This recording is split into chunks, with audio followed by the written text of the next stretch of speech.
ఊర్లను తీసుకొచ్చి విలీనం చేస్తే ఇప్పుడు ఏమంటావు?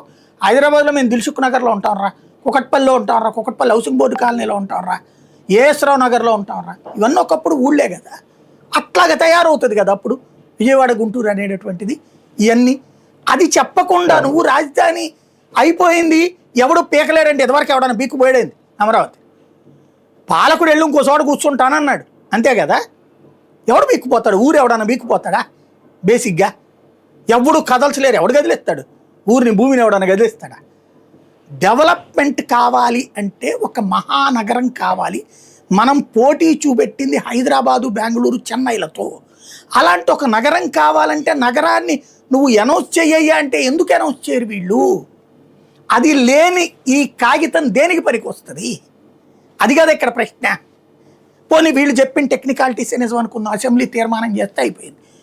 వరకు రాజధాని రాష్ట్ర విభజన వద్దని చెప్పి తీర్మానం చేయలేదు మనం? ప్రత్యేక హోదా కావాలని తీర్మానం చేయలేదు మనం? చేశాం కదా. ఇవన్నీ ఏమైనా తీర్మానంతో అయిపోయిందా? లేదా ఒకప్పుడు తీర్మానం చేసి కలిపిందే కదా హైదరాబాదు, ఆంధ్రప్రదేశ్. విడిపోలేదా?